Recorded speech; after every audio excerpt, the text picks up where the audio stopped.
Today, in a very special video review, we'll be taking a look at the Scott Pilgrim 20th Anniversary Color Hardcover Box Set by the incredible Bryan Lee O'Malley from Oni Press. Stick around and check it out.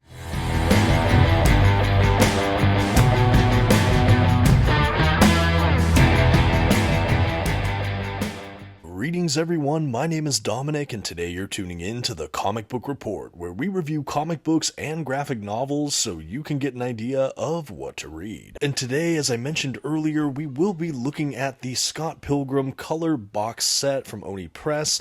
In case you missed it, I did review the precious little slipcase edition not too long ago on this very channel. That was just a small paperback box set, and it was honestly my first time experiencing Scott Pilgrim. I really enjoyed making my way through that set, and so I was absolutely over the moon when Oni Press went ahead and sent this color edition over for review. So a huge thank you to those at Oni Press once again, and with that, let's go ahead and start the review. First, some quick facts about today's collection. The volumes in this collection were written and illustrated by Bryan Lee O'Malley. The stories in this collection were published by Oni Press beginning in 2004. The box set itself collects Scott Pilgrim volumes 1 through 6, along with the making of Scott Pilgrim and various other extras. And finally, this is a beautiful hardcover box set with what I'm still going to call matte paper stock, sewn binding, and a total of 1,244 pages. And before we go any further, I would just like to issue a general spoiler warning. I will be flipping through the contents of today's collections and commenting on plot points throughout. You've been advised. And as you've been seeing, as I've done my brief blurbs about the book and the spoiler warning, I'm giving you views of different angles of the actual box itself because it's loaded with great design work here. There's even clear homages to something like the PS2, which I really like, especially how they stylized the S and P for Scott Pilgrim on the side. Really fun. We have images of different characters, things like that. You can even see Ramona Flowers here on this side, which is fun, along with the 20 for the 20th anniversary. And just to round out our look at the box, I'll go ahead and show you the bottom of the box set as well. This is maybe the most bland aspect of the box, but I still wanted to showcase it for all of you before we crack this box wide open. Again, I love the look here of the SP20 for Scott Pilgrim 20th. I love that it's stylized as kind of the PlayStation font. Very, very cool. Okay, next we're going to go ahead and open the box up. I'm going to spend a minute just taking out all of the contents. I should say this box opens and closes really nice. I mean, it takes a minute to get it open, but it's just so well made. Like the top of the box is nice and thick, and if I'm not mistaken, it's even magnetized at the tips to keep it closed, or at least it feels that way. I'm very, very impressed by the strength and durability of this box set. I really think Oni Press put together something special here. And as you can see, I'm pulling out each of the main 6 volumes that comprise the Scott Pilgrim series. Love the art we get on these color editions as well. It's very, very fun to see all, or rather some of the major players designed in color like this. I know in the slipcase edition I had, the paperbacks, the covers were still in color, and I think one of the volumes had one color scene.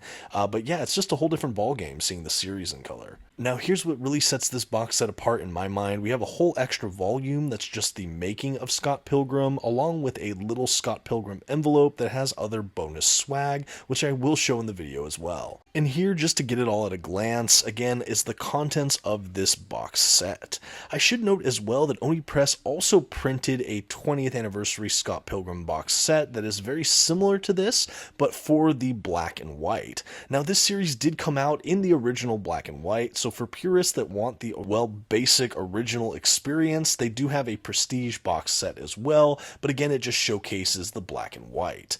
I'm really excited to see the color though. It's definitely a striking and different kind of experience compared to the initial run, which I read in those paperback black and whites. Now, something else to note, I do believe, if I'm not mistaken, that the black and white box set also includes the making of Scott Pilgrim volume. So I think either way for these prestige box set editions, I do believe you still get that same volume. Okay, and just because I thought it'd be a good way to present it, let's go ahead and flip the box around and all of these volumes around so you can get a glance at the back covers for everything included in this box. And I will go over these elements in greater detail individually in a moment, but for right now I wanted to again give it all at a glance. And I'm really impressed by the back of these hardcovers. You can tell it was made to be sold as a set because none of these volumes individually have any kind of pricing, ISBN numbers, publishing stuff. We don't even have blurbs or accolades or anything. No, we have more artwork. We have straight up artistic design along the backs, so it's almost like you have an additional art piece in the form of the back of these volumes. I thought that this was nice and honestly really striking. I don't know if my other box sets I've had in the past have had this kind of feature, so it is really clean and nice looking. You can tell that this was made to be a prestige set that was really set apart. And with the limited research I've done, I'm aware that Scott Pilgrim has had other kind of deluxe releases or reprints or colorizations in the past, but I think I'm safe to say that this is probably the most prestigious edition so far that you can get for this title. Okay, and now that we've done the zoomed out, kind of bird's eye, everything at a glance version of this, let's go individually through the volumes and the elements that are included in today's collection. Now, just to kind of cast some vision for the rest of this video, what I'm going to go ahead and do for this review, right now I'm obviously looking at the volume 1. I'll show all of the covers, so the front cover, the spine, and the back in greater detail, and then for just this first volume, I'll give a quick look at the binding, so you can see how these editions are bound. I'm only going to do that in this first volume to give you an idea, and you can assume the rest are pretty much on par. Similarly, after that, I'm going to do a size comparison with a standard size paperback to give you the scale of each of these volumes. Again, I'm only going to do that for this first volume to give you a sense of what you can expect for all of the rest. After that, I will be flipping through parts of this volume 1, and from there, I'll go through each of the volumes individually. I'll go through the making of book and the extras that are included in that envelope before rounding it all up for a final review or grade of this collection in my mind. Now, in the past, when I've reviewed other box sets, it can always be a little bit tricky figuring out exactly how to navigate how I'm going to present the review, and I know I did just review the precious little slipcase edition at length, so you can watch that review if you'd like to compare what I'll say here, but I think what I'm going to do is I'm going to do kind of a streaming synopsis and kind of my general thoughts on some of the work here. I'm going to comment on the art, things like that. I'm not necessarily going to match everything I'm saying to the specific volume I'm flipping through. That way I don't feel like my discussion is interrupted, but you can still get quick looks at this whole run as I'm flipping through different pages within the whole set. Now, we examined some of the aspects of the book I was just talking about. This is, of course, that size comparison. The standard size trade paperback I have here is the first of the Sixth Gun Omnibus editions, printed also from Oni Press. I did do a review of that series on the channel. I really enjoyed that as well. But as you can see, the Sixth Gun over there is a standard size, so it's roughly the height, dimension, and width of the, kind of single issue comics or other trade paperbacks. So you can see this is still a smaller size, but it's still pretty standout. It's definitely a bigger volume size than the precious little slipcase paperbacks box set I'm used to, so it was fun to see these illustrations in a slightly bigger scale. Okay, and now that we're making our way into the first volume 1, we have some beautiful end pages with that kind of visual illusion looking checkered pattern that we saw on the inside of the box set as well. This is a design feature we have on the end pages for the other volumes as well, but they're colorized to be closer to each of the volumes, kind of motif or kind of chosen color scheme. Really like that as well. Some really great attention to detail even with the color in these collections, which I liked. After that, we basically jump right into the volume 1. And as far as I can tell, content-wise, it's almost identical other than being colorized. I think there are examples of one or two jokes being changed a little or, hitting a little differently, not being in black and white, but overall it is just Scott Pilgrim, and I really am impressed with what we have here. I am a fan of colorized comics, of course. That being said, there is something to be said for the original presentation it was released in, so knowing it was released in black and white, I am happy I had a chance to read through that precious little slipcase edition, especially before I got to see it in color, because in many ways this to me feels like a huge upgrade, but I am still happy I read it in black and white first initially. And I think it makes a lot of sense that Oni Press did two different versions of this deluxe edition 20th anniversary set in both the black and white and color, because I know there are fans that prefer the black and white. That being said, this just adds a whole other layer for me. I love seeing all these characters, the scenes, the settings, all in colors. There's so many that kind of felt how I would imagine this color scheme for Scott Pilgrim to be, and some that felt kind of surprising in some really fun and creative ways. I think overall, I'm just really wowed at the set they've put together here. It's really beautiful, and I think that if this is your first time through Scott Pilgrim, this is certainly not a bad way to go about it. But let me go ahead and pivot and begin talking about the Scott Pilgrim kind of series or the storyline in general, and again reminding you that as I go, I will be hitting the different volumes, but I'm not going to let my discussion get too interrupted. So as I go to the volume 2, like I said, you'll see the front, the spine, and the back cover before I go right in, and we'll just kind of keep rolling over into the different collections just to give you a good visual sampling of what this series has to offer as I discuss here. So yeah, Scott Pilgrim is basically a young adult. He's like early 20s, kind of the college age, trying to figure out his place. He is a man, he's no longer a child, but he's still very much trying to get his stuff together. He doesn't really have much of a job. He's kind of hopeless romantic, but sort of maybe not the most qualified in relationships, certainly at the beginning of the series. But everything opens up when you find out that Scott Pilgrim is dating a high schooler, and it's this, if not quite scandalous, it's certainly a means for ridicule in his friend group, a lot of which is in their early 20s, kind of in that same demographic. And he's dating someone still in high school, so a lot of people are sort of razzing him or making jokes. And we find out that Scott Pilgrim is part of a band, and he's trying to, again, figure out his relationships, figure out his life, his job, but he's also just kind of enjoying his time with his peers. And I think that that is really the strength of this series, is all of the interpersonal relationships, yes, between Scott and the eventual love interest for the series, Ramona Flowers, but also all of his social group, his friends, his enemies, his girlfriend's ex-boyfriends, which, as you'll hear, is a huge part of the plot of this series as well. But it really is sort of a slice of life series that also incorporates interesting like sci-fi fighter video game imagery. I don't really know how else to say that, but you'll see as I flip through that there's elements that are clearly borrowed from like fantasy and video game territory, and it really does blend kind of a realistic, authentic slice of life series with something that goes into more like magic realism territory in some really fascinating ways. I think what this series also feels like is a coming of age character comedy drama. It's funny because he's not even an adolescent. He's clearly a young adult in his early 20s, but it still feels very much like a coming of age story, finding yourself kind of story. I think also a very huge strength of this is how much the friend group itself feels very immersive. You almost feel like you're either a passive part and participant in this friend group, or you're like the most clear-eyed fly on the wall that just gets to perfectly observe everything without disrupting it. I don't know how else to say that. Like, you really feel so immersed in their world and really their subculture. They have their own slang and kind of vernacular and customs and the way they do everything, and you feel like you are introduced to it, and then you're just right in the mix of it with the whole group. And I think that that is really a strength for what O'Malley does here, and it's unlike anything I've read in this medium. Now let's pivot back to the story a bit. So essentially, Scott Pilgrim is dating a high schooler. He's trying to make his way with his band and his social clique, but before long he meets the wonderful Ramona Flowers, who is quite literally the girl of his dreams. He had a very vivid dream about her shortly before meeting her at a party.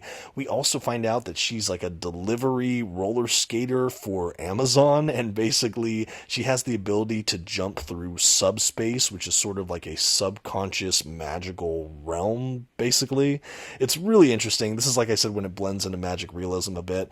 But anyway, he meets this enigmatic young woman. He really falls head over heels infatuated with her.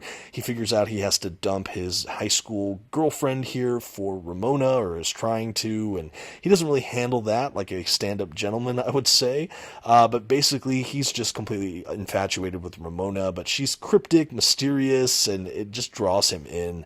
We find out from Ramona that she has a sequence of evil exes, and to be with her, he basically has to confront and defeat all these evil X's.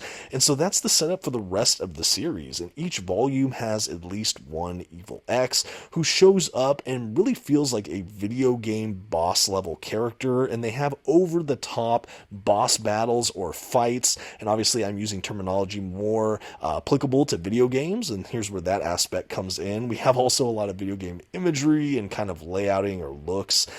There's also something about how this is all formatted and the aesthetic of it that feels very much like manga for fans of that. Even the volumes are really indicative of a manga style.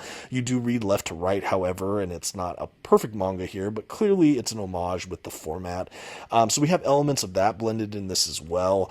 But yeah, we basically have the heights and depths that Scott Pilgrim goes to as he tries to continue his courtship and romantic pursuit of Ramona Flowers. And all around him and in his orbit, we have ongoing dramas unfolding with all of these secondary characters. Like, he has a roommate who's constantly trying to find his own romantic angles. He has his stuff a bit more together, but they share a small, like, studio apartment where they actually share a bed.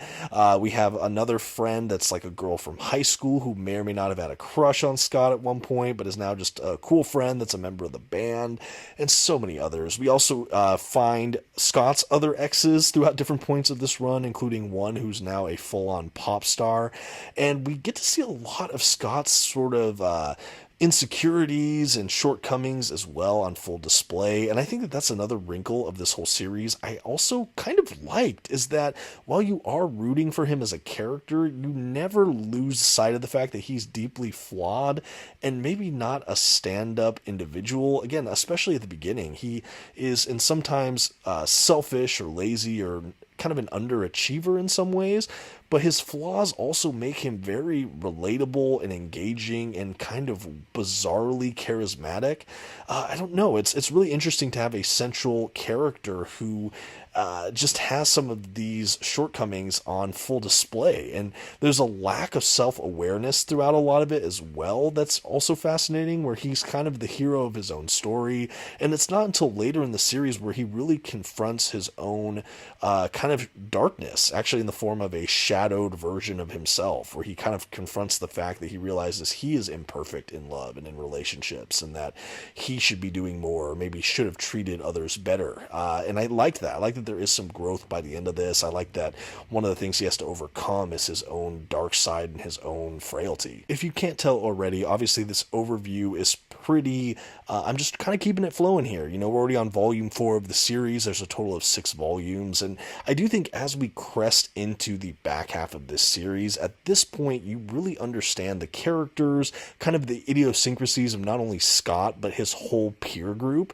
And I think because of that, by this point in the series, I'm really invested. It has lost no luster or steam for me. If anything, I'm more settled in, and I feel like the storytelling can go in many ways deeper. We get beyond just the surface level interactions, and we get to see more of the roots of some of these characters. We get to explore a lot deeper of some of their central conflicts, I would say. There is a shallowness to some characters, and yet that really is also kind of a facade for what's lying deeper with a lot of them. And because this is also a coming-of-age story, by the time we get to the end of this, we not only have growth for the main character of Scott, his paramour, Ramona Flowers, but again, a lot of his peer group. There's a lot of real personal development and just maturity we see, all the way down to even the high school girl he was dating at the beginning. We get to see her mature into a young woman who's kind of finding her own way as well. And I think that there is something in this kind of maturing and coming of age that Bryan O'Malley just really hits so hard.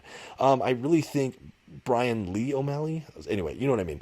I think that he just does a phenomenal job of capturing this time and space and subculture in a way that I have never seen distilled quite like this. I never really felt like this series got boring, but I did feel like we got to just have these really subtle, minute moments that had such rich detail. And I think that that was part of the immersion as well. As much as we had this outlandish, over-the-top, magical, surreal fight sequences, we also just had these small, beautiful moments or expressions or details even in the background that just enrich this world so much. And I think that there's really a breathtaking just breath that this creator is able to capture in this series. And like I said, I think by the back half of this series, that is even more evident. Going back to the art direction real quick here, I love the character models we get for all the characters. I think that they are all instantly recognizable and differentiated. I think with this style, it is a very clear style choice. The kind of over animated looking character models, the heavy outlines, the big eyes, and yet there's just so much differentiation and expression here that I love to see. And I think they're even further differentiated now that I see it with a huge color palette here rather than the black and white. I know I've brought up this surreal word quite a bit when I'm talking about the devices that this book uses and kind of the subgenre it slips into sometime. But as a reading experience, it's honestly kind of surreal to revisit some of these very same narratives in a colorized version because I think it adds that much dimension to the work. I do think it can stand alone in the black and white. And again, purists will say that's the only and definitive way to read it. And I'm not even saying that's a bad argument. I'm just saying as a fan now of both kinds, to see it in black and white and now see it in color, it's almost like I'm looking for the differences. I'm looking for things that hit me differently, and just looking at it scene for scene, I just think it adds another layer. And again, as a fan of this franchise, I'm just appreciative of that.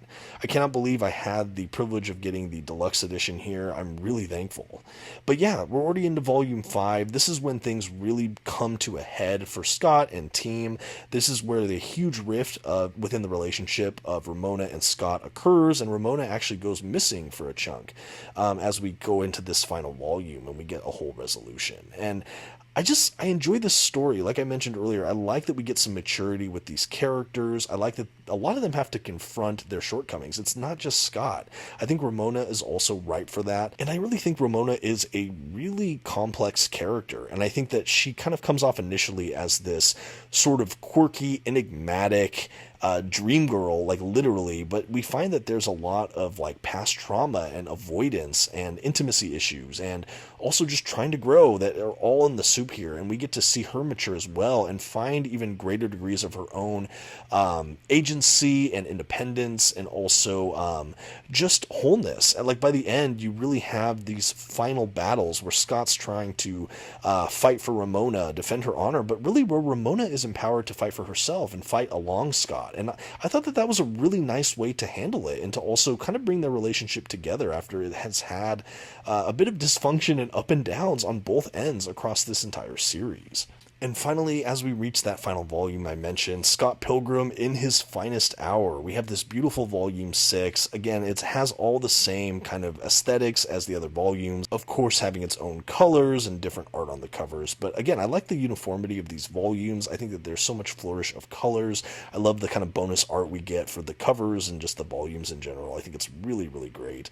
But yeah, everything comes to a head here. And I think that what's fun about this final volume is that we also get to see, kind of like what we got in volume 5, we get deeper exploration into Scott himself. We get to see how he functions, or in some ways fails to function, just as a individual without these romantic relationships, or how he pines, or how he again has some insecurity and is kind of trying to figure himself out. And we get to see him rise to a higher level of personhood in some ways as he chooses to grow as a human being, as many of these characters do. And I love the action. You know, the action is fun and bombastic, but I do think it's the character development that really roots me to this series.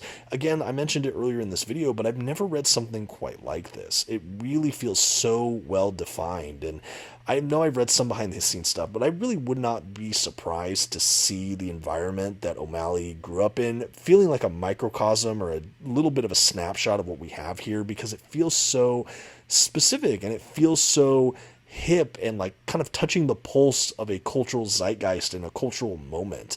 You know, I know this is a Canadian or a Canadian set series, but it just feels like there was a time and place and a window into a place, and that he just captured it because it is so just meticulously detailed in a way that doesn't feel like a burden as you're reading it. Like, you don't feel like you're so bombarded with detail that you can't enjoy the story, but all the details are there that you just have this rich immersion quality that I'm just so stricken. And by the end of this journey, I cannot believe everything that was accomplished across these 6 volumes. I think even just as a generality, this really shows me so much of what the comic book medium and space can offer. It's not all superheroes, ladies and gentlemen, and if you're stumbling across this video, you probably know that already, but this was a really great character-driven series, and I think to see it now in color, it's just all that much more fulfilling for someone like me. But yeah, I really enjoyed it. I think that this is a world that'll be fun to revisit for subsequent readings in the future, maybe checking in every couple years or as I hit different life stages. While I think that there's a big age range that could probably enjoy this, I do think if you're at least in that 20-somethings demographic, you probably will find a lot here to just enjoy or in some ways relate to. I don't think I would have appreciated this series in high school. I know the movie came out when I was maybe around that age, but I didn't really partake in it, and I don't think I would have taken it all in the way I can now. Just seeing a little more of the world, but really reflecting back on my times in my early 20s. And no, it did not look really anything like this, but those feelings of insecurity and figuring out what I was supposed to be and who I'm supposed to be with, and finding my own ways to mature or to stand up as a young man and a person. There's themes and ideas there that I can even just see in this work that I think O'Malley captures really well. This is a coming of age story, and I think if you have come of age, this is something that can resonate on different levels. But now, as you can see, we're leaving the main series of Scott Pilgrim behind, and we're going to start looking at the behind the scenes or making of Scott Pilgrim, the collected extras, and that's where this 7th volume comes in. It's the same size, same hardcover as the rest. Again, like I said, I believe this volume is included in both the black and white and the color version of this 20th anniversary box set. We have different end pages, this time having a lot of characters instead of that checkerboard design, which is a fun mixing it up feature to it. But this is a really fun book. It's a full-size book, just like the others, but it breaks down behind-the-scenes kind of making-of material from each of the 6 volumes. And I thought that was a brilliant way to break this down, because each kind of chapter of this book, we have a focus on each of the 6 volumes, so you get to see the making-ofs or little extras or special features from each of the volumes. So if you have a favorite volume, you can go right to it, thanks to the table of contents. But what this is sort of a hodgepodge of essays, commentary, kind of behind the scene work, sketches, layouts, and little things he did as he put it together. And I really like this. I skimmed this and flipped through it a bit, and I think that there's actually a lot of detail here. We have a couple deleted scenes almost, it felt like. So if you are a Scott Pilgrim fan, this is actually a huge draw for this release. I don't know if it was made outside of this. I don't know if you can find this book outside of this set. My assumption is that this is an exclusive to these box sets, and honestly, it's a great feature. I'm a huge fan of bonus features, like in prestige editions like this, or in omnibus editions at different publishers, or even when I used to buy DVDs and Blu-rays with more frequency, I was a huge fan of these special features, and that's really what this feels like. You have so much about the making of, kind of the thoughts from the creator, you get different sketches and different illustrated work, just a really fun little book. I'm not going to go through every single page of this book, but I think if you are a fan of Scott Pilgrim, this is a huge asset for this collection, as I mentioned. I really enjoyed it. Honestly, I couldn't wait to see what was actually in this book. I couldn't believe we got a whole extra book of extras here. But yeah, I loved it. It definitely didn't disappoint. I love seeing the additional scenes. I love seeing some of the written work, making of, and I was, again, just delighted to see it was broken down by volume. I thought that was a really great way to organize the making of, so it wasn't just a huge, just mass of miscellaneous extras. There is some kind of order to it, and I liked seeing that in this book. Okay, and now that we've finished up most of this making of kind of collected extras for Scott Pilgrim in this 7th volume here, I did want to wrap up this review looking at the last item we have in this box set. That, of course, is that fun little special envelope. It has SP20, again in that stylized PlayStation 2 kind of font. The other side of the envelope has a nice little Scott Pilgrim kind of stamp on it. But what's in the envelope is also quite fun. It's another handful of extras. And just what are those extras? Well, let me see if I can get everything out of the envelope for you, and we'll just talk about it real quick. Okay, so as we open up this envelope of extras, again, just put right in the box set along with those other 7 volumes, we have, in no particular order, this cool mini poster of Ramona, who's all kind of holographic and shiny. We also have Scott on the poster and Gideon Gray, who's is the main antagonist of the series, I would say. We also have some cool sticker pages. We have like 3 pages of different like Scott Pilgrim related stickers, and then we have 2 kind of other mini posters. We have one for their fictional band in the series, Sex Bob-omb. It's sort of like a little like poster to advertise an upcoming show for them. The other one is sort of a book advertisement. It almost looks like an in-world advertisement. That's another fun little feature that they threw into this as well. I think the only other extra here is a how to enjoy Scott Pilgrim recommendation or kind of procedure list. This is really funny. It's almost a comical little poke at how to enjoy reading it and experiencing Scott Pilgrim. This is kind of cheeky and fun. I thought it was a really interesting little facet for that. But yeah, that's the last extra in this envelope.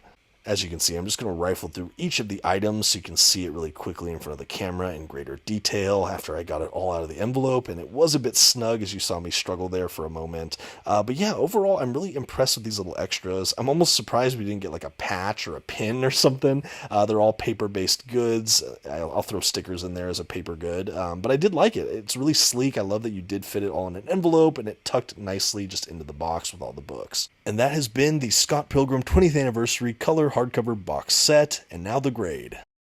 For easily one of the most prestigious comic book collections in my, well, comic book collection, The Comic Book Report is going to give this incredible slice of life, coming of age, action, surrealist, thriller, character drama, Scott Pilgrim, the 20th Anniversary Color Hardcover Box Set from Oni Press, an A. This was an amazing series, and this is the most tremendous edition I've ever seen to enjoy that said series. If you prefer the black and white, like I mentioned, luckily Oni Press also collected this prestige format, but just in black and white volumes. But I love the shock of color. I think it adds a whole other layer to this series, to this run. I am happy I've had the experience with both versions, reading that black and white and then flipping through this. I really enjoy it. I really think that this is a tremendous work. It captures a place and time and a subculture, and it is such a clear look into it. Even as it has some kind of bombastic, unreal elements, we never lose sight of the human core of this series. A really tremendous work here from Bryan Lee O'Malley. But that's just my thought on Scott Pilgrim and this wonderful box set. Let me know what you think of this series. A huge thank you again for watching this review, and another thank you to Oni Press for sending this over for review. Until next time, this has been the Comic Book Report. Please don't forget to leave your like, comment, and maybe check out another video on your way out. Thanks everyone. Bye.